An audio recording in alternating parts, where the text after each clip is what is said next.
Hoje eu vou falar sobre uma das coisas mais comuns que eu vejo como ginecologista, e que são os miomas.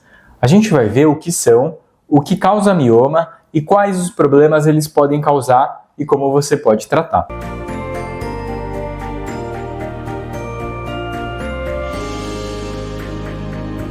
Seja bem-vindo ao meu canal. Eu sou o Dr. Renato, eu sou médico ginecologista e mestre pela Universidade de São Paulo. Os miomas também são chamados de leiomioma uterino. E o que é um mioma? São nódulos encontrados no útero. Os miomas são compostos por músculo e são benignos, ou seja, não são câncer.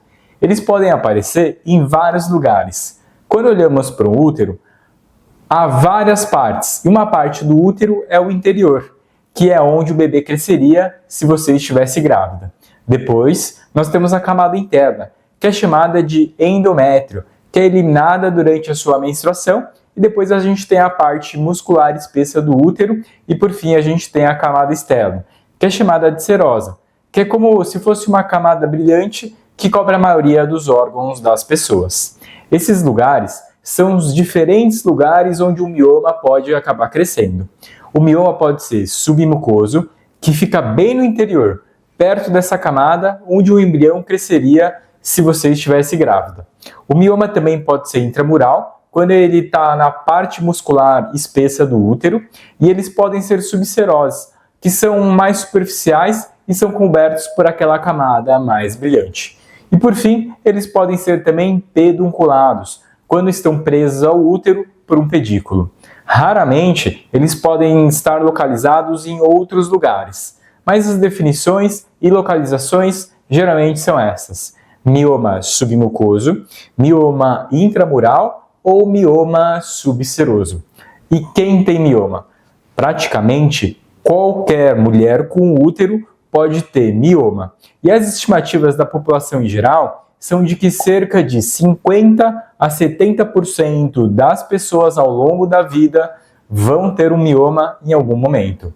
É mais comum em pessoas negras do que em pessoas que não são negras como as pessoas brancas, por uma variedade de razões que a gente não consegue entender completamente. Muito provavelmente, isso é uma combinação de fator genético e fator ambiental também, que é o que a gente chama de multifatorial. O que significa que algumas pessoas provavelmente são geneticamente mais suscetíveis a ter miomas do que outras pessoas, mas também tem um fator ambiental. E o que causa mioma? Parece que há um componente familiar, mas há também fatores ambientais que acabam influenciando o aparecimento dos miomas. Uma das coisas mais interessantes para mim que está sendo estudado agora é a deficiência da vitamina D, que predispõe as pessoas a ter miomas. Acho que isso é interessante, porque se tem uma ligação aqui, isso vai ser algo que a gente vai poder estudar como uma medida preventiva, garantindo que você não fique com deficiência de vitamina D se você tiver um risco aumentado ou uma predisposição a ter mioma. E se a gente tiver alguns bons estudos e pesquisas no futuro, quem sabe a gente vai poder descobrir que a reposição da vitamina D pode evitar o crescimento do mioma uterino. Uma outra coisa interessante que a gente descobriu é a relação da prática de atividade física com a incidência do mioma. Alguns estudos falam que o exercício regular pode ajudar a evitar miomas. Isso não é completamente entendido, mas tem algumas pesquisas bem interessantes sobre isso, e isso é mais um motivo para você praticar atividade física de forma regular. Então, como que você vai saber se você tem um mioma? Quais são os sintomas? Essa é uma pergunta difícil de responder, porque os miomas podem ser completamente assintomáticos. Isso significa que você pode não ter sintoma nenhum. Você pode ter miomas e nem saber que tem, ou podem causar sangramentos e cólicas muito dolorosas. Ou em algumas situações, eles podem ficar muito grandes ou estar em um lugar determinado que causa o que a gente chama compressão, ou uma sensação de pressão ou peso na região da pelve. O útero fica aqui e a bexiga está bem na frente dele e o reto está logo atrás. Então, se você tem algum mioma localizado no lugar certo e pressionando a bexiga ou bem no lugar certo e pressionando o reto, você pode ter sintomas urinários ou constipação intestinal por conta dos miomas. Então, esses são os sintomas mais comuns do mioma. Também, nós vemos muitos miomas assintomáticos, ou que não estão causando nenhum problema quando nós fazemos ultrassonografias. Eles geralmente não são muito dolorosos, a menos que estejam degenerando. Degenerar significa perder o suprimento de sangue e isso pode ser muito doloroso. Então, o mioma degenerando pode ser doloroso. Uma outra maneira dos miomas serem dolorosos é que os miomas submucosos que estão no interior do útero podem muito raramente começar a sair através do colo do útero. Isso geralmente é muito doloroso, geralmente associado a muito sangramento e muita dor. As pessoas geralmente vão até o pronto atendimento quando isso acontece. Geralmente, se você tiver com dor pélvica e alguém diz, é porque você tem um mioma, eu diria que na verdade isso não é verdade. A menos que eles pensem que essa é uma dor do início agudo relacionada à perda de suprimento de sangue do mioma ou porque o mioma está sendo parido. Ou seja, você está expulsando o mioma através do colo do útero, o que você saberia com base no exame ginecológico.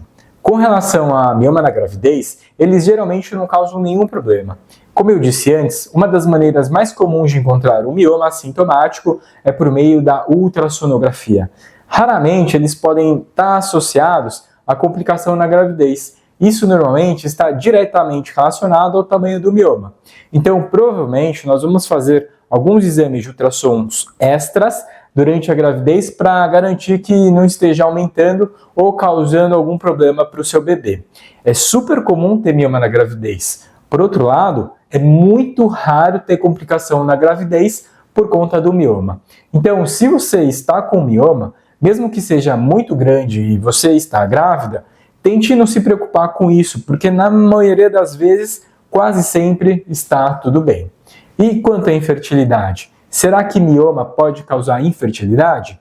Essa é uma pergunta mais difícil de responder, porque tradicionalmente a gente pensava que havia uma enorme associação entre infertilidade e mioma. Porém, a literatura sobre isso e a ciência sobre isso são um pouco variadas e às vezes um pouco inconclusivas. Provavelmente há alguma ligação com alguns miomas e infertilidade.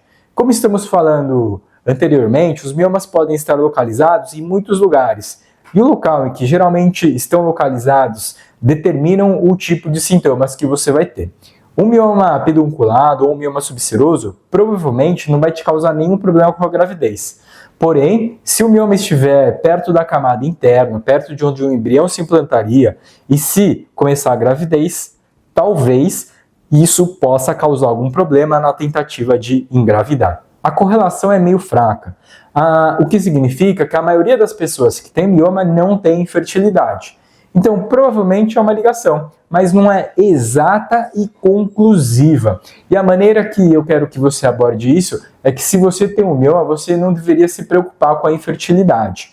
Agora, apenas espere e veja, e quando estiver pronta para engravidar, o seu médico tem a dizer. Você vai entender com o seu médico o que esse mioma pode representar para você, se ele vai te causar algum problema para infertilidade ou não. Não tem uma resposta fácil de sim ou não para quase todas as perguntas que você tem. Converse com o seu médico sobre isso. Faça algumas perguntas, levem isso à consulta, tire suas dúvidas, porque tende a ser muito individual e a análise de risco é uma coisa muito individual, caso a caso. Antes de continuar, eu vou pedir para você se inscrever nesse canal e ativar as notificações para que esse vídeo chegue a mais mulheres e para que mais pessoas fiquem sabendo sobre essas dicas sobre saúde da mulher. E como os miomas são tratados? A decisão vai ser baseada nos problemas que o mioma está causando a você. Se você tem um mioma e não tiver nenhum sintoma, o melhor tratamento é o segmento e o acompanhamento. Não é necessário nenhuma cirurgia na maioria dos casos, além de ter certeza que não está crescendo rapidamente, o que seria uma coisa preocupante, mas é bastante incomum. Não há realmente nada que a gente precisa fazer sobre isso. Não é perigoso deixar o mioma aí. Alguns deles vão desaparecer com o tempo, alguns vão permanecer exatamente como eles estão e alguns deles podem ficar maior. Então, nesses casos, uma cirurgia para poder tirar o mioma pode ser necessário. e para pessoas que estão tendo problema com seus miomas e perguntam sobre o tratamento de mioma quando estamos tendo alguns sintomas. Isso vai depender de acordo com seus objetivos de fertilidade. Então, se alguém tem mioma muito grande, que está causando menstruação muito intensa, você pode tentar fazer algum tratamento médico, como o tratamento hormonal, que pode ser à base de pílula anticoncepcional, injeção anticoncepcional, como a Depo-Provera, e às vezes você pode usar um DIU hormonal, como o Mirena. Isso é meio controverso em miomas, porque dependendo da localização do mioma, um DIU pode ser difícil de colocar ou potencialmente ter um risco maior de ser expulso. Então, novamente, é necessário uma conversa entre o seu médico e você. Esses são os tratamentos médicos iniciais. Eu sempre digo à paciente, não fique sentado em casa e sofra se o medicamento ou o tratamento que a gente está tentando usar não funcionar. A gente precisa descobrir uma outra coisa para poder tratar o seu mioma. Um possível tratamento cirúrgico é a miomectomia, que é a remoção do mioma.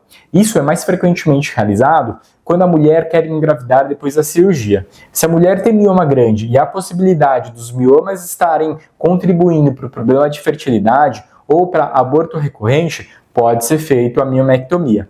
Ela é feita através de uma incisão na barriga ou através de uma abordagem laparoscópica minimamente invasiva, ou através do colo do útero para aqueles miomas submucosos que estão mais próximos do interior, você pode fazer o que a gente chama de histeroscopia. Uma outra opção de cirurgia é a histerectomia, que é a remoção do útero, todo o útero. Se você quiser saber mais sobre essa cirurgia, assista os meus vídeos sobre histerectomia que eu fiz nesse canal.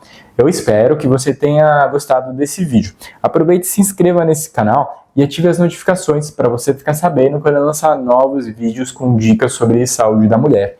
Isso ajuda a divulgar o canal e o vídeo para mais mulheres terem acesso a essas dicas para ter uma qualidade de vida melhor. Tchau, cuide-se!